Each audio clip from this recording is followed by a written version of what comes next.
Shalom, selamat malam saudara-saudari semuanya dimanapun kita berada. Selamat berjumpa kembali dalam Renungan Tengah Minggu saat ini.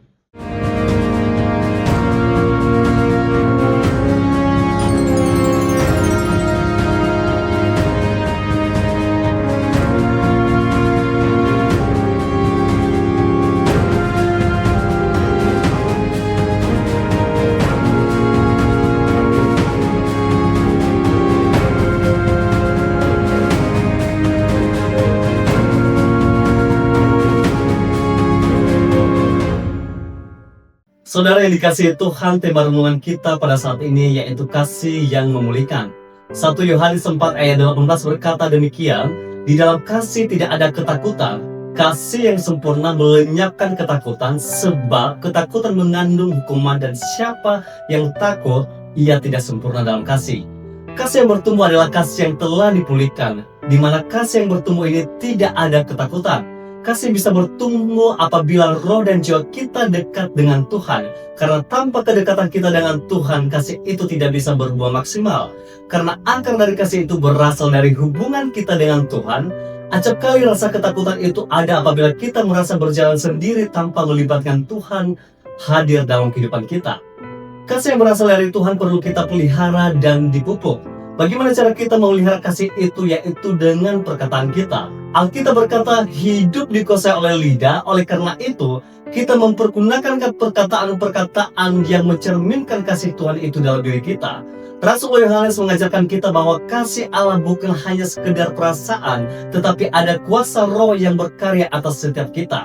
Dalam 1 Yohanes 4 ayat 18b berkata demikian, sebab ketakutan mengandung hukuman dan siapa yang takut, ia tidak sempurna dalam kasih. Kita harus membedakan antara rasa takut dan takut akan Tuhan itu berbeda. Rasa takut itu yaitu karena masa depan, takut gagal, dan takut ditolak. Namun kalau takut akan Tuhan artinya menghormati dan kagum akan kasih Tuhan dalam hidup kita. Bisa saja kita takut sama Tuhan apabila kita berbuat salah, tidak tunduk dan tidak taat akan perintahnya. Lalu bagaimana cara kita bisa bertumbuh dalam kasih? Yaitu yang pertama, yaitu kasih yang membawa sukacita.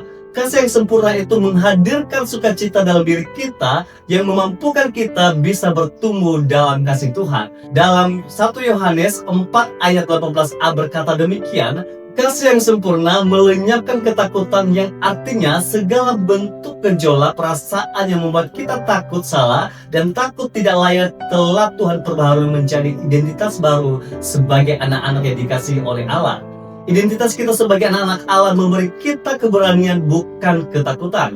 Yang kedua, kasih itu membawa rasa damai. Kasih yang sempurna membawa rasa damai dalam hidup kita karena kasih Allah sudah terlebih dahulu mengasihi kita. Allah tidak menginginkan kita takut karena rasa cemas atau banyaknya keraguan dalam diri kita, melainkan Allah menantikan hati yang haus dan rindu untuk bersekutu dengan Dia. Dalam Roma pasal 8 ayat 28b berkata demikian, orang-orang yang mengasihi Allah adalah orang-orang yang terpanggil ke dalam sesuai rencananya. Artinya Tuhan memanggil setiap kita untuk menjalankan kasih-Nya. Mari kita mengizinkan Tuhan lebih dalam berkarya atas hidup kita, supaya rasa takut yang kita alami pada saat ini kita gantikan dengan iman, karena kasih Tuhan yang menyanggupkan kita untuk berbuah dan memulai hidup yang baru. Mari kita bersatu dalam doa. Bapa kami yang bertata dalam kerajaan surga, kami sungguh bersyukur atas kasih-Mu dalam setiap pribadi kami. Kasih-Mu yang telah melayakkan setiap pribadi kami. Kasih-Mu juga yang menerima kami apa adanya Tuhan. Terima kasih Bapa, terima kasih Yesus. Biarlah kasih-Mu yang terus berkarya atas hidup kami. Di dalam nama Tuhan Yesus Kristus kami telah berdoa dan mengucap syukur. Haleluya. Amin. Tuhan Yesus memberkati kita semua.